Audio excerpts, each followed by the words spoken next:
எங்க அம்மா அப்பா தான் எனக்கு ஏதாவது சொத்து சேர்த்து வச்சிருப்பான்னு போய் பார்த்தேன். அங்கேயும் ஒன்றும் இல்லை. அல்ல இந்த ஊராவது ஏதாவது சொத்து சேர்த்து வச்சிருக்கான்னு போய் பார்த்தேன். எல்லாமே சொத்தையாதான் ஐயா போய் கிடக்கு. அதனாலதான் சொல்றேன், நானும் சொத்தையா போய் வந்துதாயா சொல்றேன், எல்லாமே சொத்தன்னு. ஐயா, ஒரு மருத்துவன் தவறு செய்தால் 6 அடி நிலம் நஷ்டம். ஐயா, 6 அடி நிலம்லாம் இன்னைக்கு பிதைக்கிறது இல்ல. பாம்பேல பாருங்க 2க்கு 2 வெட்டி நட்ட குத்தல இறக்கிக்கிட்டு இருக்காங்க. 6 அடி நிலம்லாம் இல்ல. ஒரு மருத்துவன் தவறு செய்தால் 6 அடி நிலம் நஷ்டம். ஒரு வழக்கறிஞன் தவறு செய்தால் 3 முழ கயிறு நஷ்டம். ஒரு ஆசிரியன் தவறு செய்தால் மட்டும்தான் ஒரு சமுதாயமே நஷ்டங்கிறத இன்னைக்கு எத்தனை ஆசிரியர் புரிஞ்சுக்கிட்டு நடத்துறாங்க. நீங்க இப்ப என்ன படிக்கிறீங்க? முதலாம் ஆண்டு MBA. MBA. ஆசிரியர் செய்த தவறுனால நீங்க MBA படிச்சு வந்துட்டீங்க. அதுக்கெல்லாம் நான் விளக்கம் பின்னாடி கொடுக்குறேங்க ஐயா. இப்படிப்பட்ட ஆசிரியர்கள்லாம் இன்னைக்கு சொத்தான். நான் ஏன் ஊரு கதையெல்லாம் சொல்லுவானே, என் கதைய கேளுங்க. நான் ரொம்ப நல்லா படிக்கிற பிள்ளை. அப்படி படிப்பேங்க. உன் முகத்திலேயே தெரியுதுமா. என்னைய தூக்கி போட்டு மிதிக்காத டீச்சரே கிடையாது. நெசமாத்தேன். என்னைய பார்த்தா தெரியுது, எம்புட்டு வாங்கியிருக்கேன். தெரியுது. ஒண்ணும் இல்லைங்க.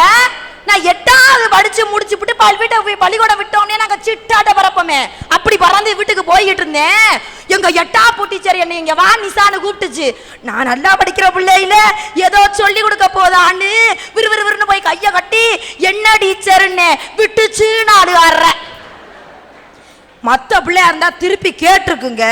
நான் ரொம்ப நல்ல பிள்ளைங்கிறதுனால அம்புட்டு அடியையும் வாங்கிக்கிட்டு, என் டீச்சர் நான் எதுவும் தப்பு செஞ்சேனான்னு கேட்டேங்க. அதுக்கு அந்த டீச்சர் சொல்லுது, ஒண்ணும் இல்ல, என் கை பர்றன்னு இருந்துச்சு, அதான் உன்னைய தூக்கி போட்டு அடிச்சேங்க. நான் தெரியாம தான் கேட்கிறேன், அந்த டீச்சர் தூக்கி போட்டு அடிக்கிறதுக்கு நான் என்ன அந்த அம்மாவோட புருஷனா? புருஷனை அடிக்க முடியலன்னு தானே ஒன்னு அடிக்குது. ஒண்ணும் இல்லைங்க. எங்க ஊர்ல ஒரு பள்ளிக்கூடம் இருந்துச்சு. அங்க என் தோழி வேலை பார்த்துச்சுன்னு அந்த பள்ளிக்கூடத்துக்கு போனேன். அங்க ஒரு டீச்சர் பாடம் நடத்துதுங்க. டே பசங்களா, கம்பராமாயணத்துல ஒரு சீனு பயசறான். டே மச்சான், கம்பராமாயணத்திலேயே சீனாண்டா. நடத்துங்க. டீச்சர் நடத்துது. லட்சுமணன் கோட்டை போட்டான், சீதைய தாண்ட கூடாதுன்னு. ராவணே மாறு வேஷத்துல வந்து தூக்கிட்டு போயிட்டான். பின்னாடி 2 வய சொல்றான், என்னடா மச்சான் சீனுச்சு, ஒன்னத்தையும் காணா, ரைடு வந்துட்டாவளோ. எங்க கம்பராமாயணத்துல இப்படிப்பட்ட மாணவன் உங்களுக்கெல்லாம் சொத்தா ஐயா? கம்பராமாயணத்தை சீனுன்னு அப்படி கொச்சப்படுத்தாதம்மா. கம்பராமாயணம் ஒழுக்கத்தை சொன்ன மிகப்பெரிய இலக்கிய சொத்துமா. கும்பிட்டும் வேணாம், இந்த கல்வி படாத பாடுபட்டுக்கிட்டு இருக்கே ஐயா. உங்களுக்கு SMS என்ன வரும்? என்ன மாதிரி அழகான பொண்ணுக்கு ஐ லவ் யூன்னு கூட வரலாம்.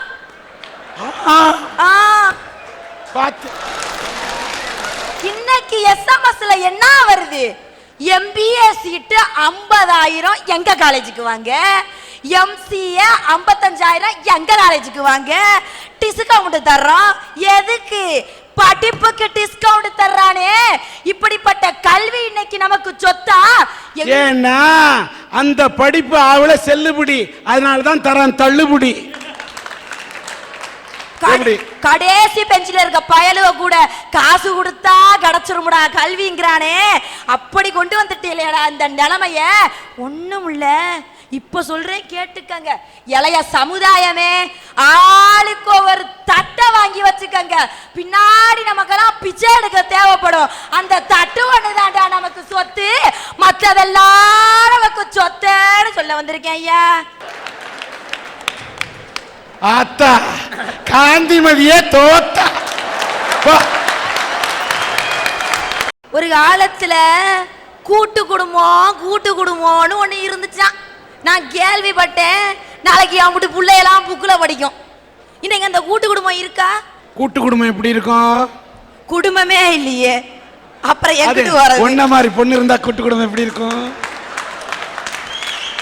ஐயா, 3 வெளிநாட்டவர் நம்ம நாட்டை சுத்தி பார்க்க வந்தாலாம். எல்லாம் சுத்தி பார்த்துட்டு அவங்க நாட்டுக்கு போனதுக்கு அப்புறம் அந்த நாட்டுல இருக்கிறவங்க கேட்டாலாம், ஏயா இந்தியாவை சுத்தி பார்த்தியே உனக்கு என்னடா பிடிச்சிருந்துச்சுன்னு.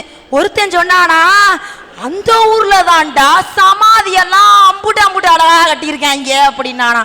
இன்னொருத்தன் சொன்னானா, அந்த ஊர்ல தான்டா கோயிலெல்லாம் அம்புட்டு அழகா கட்டியிருக்கான்னு சொன்னானா. மூணாவது ஒருத்தன் சொன்னானா, இந்தியாவில மட்டும் தாண்டா குடும்பம் கோயிலா இருந்துச்சுன்னு சொன்னானே. அப்படிப்பட்ட கூட்டு குடும்பம் இன்னைக்கு இருக்கா ஐயா? ஒன்றும் இல்லை. எங்க வீட்டு பக்கத்து வீட்டு அக்கா தான் புருஷங்கிட்ட போய் சொல்லுது, என்னங்க என்னங்க உங்களுக்கு செய்தி தெரியுமான்னு. அந்த மனுஷன் எதுவும் மாமனார் மாமியார் செத்து போயிட்டாருன்னு நல்ல செய்தி சொல்ல போதோன்னு கேட்க சொல்லுது, உங்க ஃப்ரெண்டோட மனைவி 2வது தடவையா ஓடி போயிட்டாளாங்க அப்படின்னு. அதுக்கு சொல்றான் அந்த பையன், அவன் மனசுக்கு எல்லாமே நல்லதா தாண்டி நடக்குது ராசாத்தி. ஏன் இப்படி கைய நீட்டுற ராசாத்தி? காலம் கெட்டு போச்சு. காலம் கெட்டு போச்சுங்க ஐயா. ஒரு பொம்பளைனா எப்படியா இருக்கணும்? உன்ன மாதிரி இருக்க கூடாதுன்றியா? இல்ல இல்ல சொல்லுதாயே. சீவி முட்டிச்சு சிங்காரிச்சு செவத்த நெத்தியில போட்டும் வச்சு ஆசை தீர மாப்பிள்ளை அழகை கட்டி தழுவும் கன்னி பெண்ணே. சீவி முட்டிச்சு சிங்காரிச்சிருக்கணும். இன்னைக்கு வீட்டு வாசப்படியில அம்புடு பேய் மாதிரி விரிச்சு போட்டு தெரியுது. இதுல பார்த்தா விளக்குமா? முதல்ல ஒண்ணு வேணாம், பொம்பளை புள்ள அப்படி வலிச்சு சீவி வாகெடுத்து பின்னணியா முதல்ல. இன்னைக்கு 5 வாய் கலப்பைய உழுத மாதிரி தெரியுதுங்க. அக்கா இப்படி வாய்க்கிலேயே பேசுறீங்கல்ல, நீங்க முதல்ல வாக்கெடுத்துக்கலான்னு பாருங்க. வாடிய ராசாத்தி. ஐயா நான் இப்ப பிறந்த வீட்டுல இருக்கேன், அதனால ஒரு பக்கமா சீவி இருக்கேன். புகுந்த வீட்டுக்கு போவே இல்ல, அப்ப 2 பக்கமா சீவுவேன். எல்லாம் வாருவேன். வரல மாமியார் ரோட்டுக்கு வந்துடாம பாத்துக்கோங்க. ஏயா இதுக்காக மாமியா இல்லாத வீட்டுல மாப்பிள்ளை பார்க்க முடியும்? எனக்கெல்லாம் மாப்பிள்ளை கிடைக்கிறதே பெரிய விஷயமா போய் கிடக்கு இந்த நேரத்துல. இந்த இளைஞன் படுத்துற பாடு தெரியுமா? சிகப்பான பொண்ணுதான் வேணுமா? மேட்ரே இங்கதான் வர. இப்பதான் நீ மேட்ரே ஓபன் பண்ற. பொண்ணெல்லாம் சிகப்பா வேணுமா? நான் என்ன ஆசிட்டா ஊத்திக்கிறதா?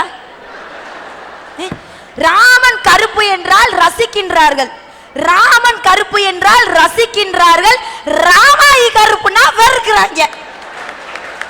நானும் கருப்பா இருந்தாலும் கலையா ஜலையா தானே இருக்கேன்.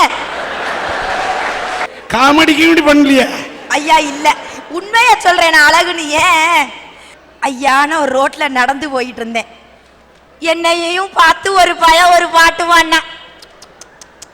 அவனு கோயில் கட்டும் தாய் கட்டிருவா. காதல் வந்தால் சொல்லி அனுப்புனா. எனக்கு கோபம் வந்துச்சு. திரும்பி கேட்டேன், ஏன்டா எடுபட்ட பையில காதல் வல்லைனா என்னடா பண்றதுன்னு. ரொம்ப பீத்திக்காத, உன் தங்கச்சி இருந்தா அவளையாவது அனுப்பி வைட்டு போயிட்டேன். ஐயா உங்க இளைஞனோட மதிநுட்பத்துல தீய வச்சு கொளுத்த எங்கெல்லாம் போறான். இன்னைக்கு இந்த செல்போன் படுத்துற பாடுபாடு. ஒரு பையன் 1 மணி நேரமா பேசிக்கிட்டு இருக்கான், என்ன பேசுறான்னு தெரியல. ஐயா முன்னாடி எல்லாம் மணி அடிச்சா உள்ள ஓடுவோம், இப்ப மணி அடிச்சா எல்லாரும் வெளியே ஓடியாரோம். சிக்னல் கிடைக்கலையா? உண்மையில சொல்றேன், இந்த செல்போன் கண்டுபிடிச்சவனு மட்டும் நான் கண்டுபிடிச்சேன்னா அந்த ஆள்கிட்ட ஒரு கேள்வி கேட்க வேண்டியிருக்கு. முந்தா நாள் இந்த செல்போனால ஒரு ஆள்கிட்ட உதவ வாங்கிட்டு வந்தேன். சிம் இல்லையா? இல்ல சார், பஸ்ஸில் ஏறி நான் காரைக்குடி பஸ்லேருந்து ஏறி திருப்பத்தூர் வரைக்கும் உட்காந்துருந்தேன். நான் பாட்டில் உட்காந்து என் பக்கத்தில் ஒருத்தர் ஏறி வந்தார். தம்பி இது பிள்ளையாரி வெட்டி போகுமான்னாரு. போகும் போ உட்காருங்கண்ணே. வந்த ஒன்று சொல்லுங்கன்னாரு. சொல்கிறேன்னே.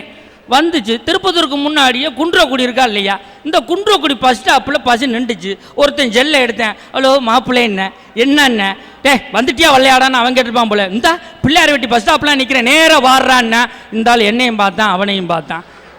இப்படி பார்த்தான். ஏன்டா மானங்கட்டவில் பேண்ட் ஷர்ட்லாம் போட்டிருக்கேன், வாத்தியார் மாதிரி தெரியுதுன்னு உன்ட்ட கேட்டா. உனக்கு தெரியாட்டுன்னா சொல்ல வேண்டியதானே. உனக்கெல்லாம் மான சூடு சோறுனா இருக்கான்னு 8 ஒரு அறை விட்டு குன்றக்குடியில் இறங்கிட்டாயா. இந்த உண்மையில சொல்கிறேன், இந்த செல்ஃபோனு யாராவது 35 ரூபா சில்லறையாக வச்சுருந்தா கொடுங்க, இந்த செல்ஃபோன் இங்கே தந்துட்டு போயிடுறேன். 17 ரூபா அம்பாசி இருந்தால் கொடுங்க, தந்த பிள்ளோட்டு வாங்கி தந்துட்டு போகிறேன். ஒன்றும் இல்லைங்க, ஊரெல்லாம் செல்லு வச்சிருக்கீங்களேன்னு ஆசைப்பட்டு எங்கள் அம்மா கிட்ட அட்டம் புட்டுச்சு ஒரு செல்லு வாங்கினேன். ஒரு வாங்கின செல்லு எவனா விட்டானா சொல்லு. அந்த கொடுமையை ஏன் கேட்குறிய? ஒருத்தன் SMS அனுப்பல, அனுப்புனா 3வது நாள் கண்ணே என்னைய கண்ணு, உன் கண்ணு இருக்குல்ல கண்ணு, அது திங்கள். உன் உதடு இருக்குல்ல உதடு, அது செவ்வா. உன் மூஞ்சி இருக்குல்ல மூஞ்சி, அது புத. உன் கண்ணு இருக்கே கண்ணா, அது வியாழே என் தங்கமே. உன் உடம்பு இருக்கே அது வெள்ளி. மொத்தத்துல நீ சனின்ட்ட. ஏம்மா உன்னையெல்லாம் ஜனின்னு சொல்லாம வேற யாரத்தான் ஜனின்னு சொல்றது? நீ அப்படியே இருக்கியா இல்லையா? ஐயா ஒண்ணுமில்ல, இன்னைக்கு நிகழ்ச்சிக்கு வர்றதுக்காக பஸ் ஸ்டாண்ட்ல இறங்கினேன். எங்க அம்மாவுக்கு போன் பண்ணணுமேனு பூத்துக்கு உள்ள போறதுக்காக போனேன். அங்க ஒரு 80 வயசு கிழவி, யப்பா லைஃப் டைம் கார்டு இருந்தா கூடு, அது லைஃபே 1/2 மணி நேரமோ 1 மணி நேரமோ தான். அது லைஃப் டைம் கார்டு வாங்கி செத்து போன புருஷனுக்கா பேச போது? உங்க செல்போன் வளர்ந்திருக்க வளர்ச்சியை கொண்டு போய் எங்கயா சொல்றது? இப்படிப்பட்ட ஆன்மீகமும் அரசியல்வாதிகளும் மக்களும் பெண்களும் இன்னைக்கு சொத்தா இல்லையா? சொத்தையாத்தான் இருக்காங்க, சொத்தையாத்தாயா இருக்காங்க. புதுக்கோட்டையைச் சேர்ந்த இந்த ஜாஸ்மின் என்பவர் ஜாகிர் ஹுசேன் என்ற இவரை மணந்தார். 2 குழந்தைகள் இவருக்கு இருக்கின்றது. இவரது கணவர் ஜாகிர் ஹுசேன் கொஞ்சம் பணத்தை எடுத்துக்கொண்டு வியாபார நிமித்தமாக மும்பை சென்றார். வியாபார நிமித்தமாக மும்பை சென்றவர் இதுவரை திரும்பி வரவில்லை. மும்பைக்கு சென்றவர் திடீரென்று பெங்களூரில் இருந்து ஒரு ₹1 நாணயத்தை போட்டு பேசக்கூடிய தொலைபேசியில் இருந்து பேசியிருக்கின்றார். கொஞ்சம் புத்தி பேதலித்தது போல அவர் பேசியிருக்கின்றார். அதன் பிறகு இன்று வரை அவரிடமிருந்து ஒரு தொலைபேசி கூட வரவில்லை. அவர் தொலைந்து இத்தனை நாட்களாகிறது. பணம் தொலைந்தால் பரவாயில்லை, கட்டிய கணவரே தொலைந்து விட்டாரே.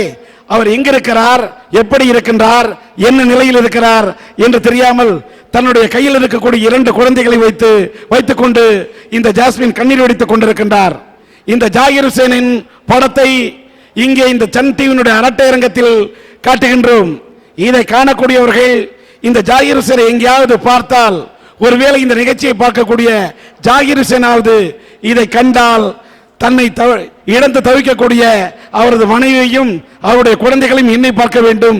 பிரிந்திருக்கக்கூடிய கணவனும் மனைவியும், பிரிந்திருக்கக்கூடிய தந்தையை இந்த குழந்தைகள் சேர்ந்து அந்த குடும்பம் இனிதே வாழ வேண்டும் என்று எல்லாம் வல்ல இறைவனை பிரார்த்தனை செய்கிறேன். இந்த சன் டிவி அரட்டை அரங்கத்தில் இதை ஒரு கோரிக்கையாக வைக்கின்றேன். எங்கிருந்தாலும் அவர் தன்னுடைய மனைவி எண்ணி பார்க்க வேண்டும் என்று எல்லாம் வல்ல இறைவனிடத்திலே என் பிரார்த்தனை வைக்கின்றேன்.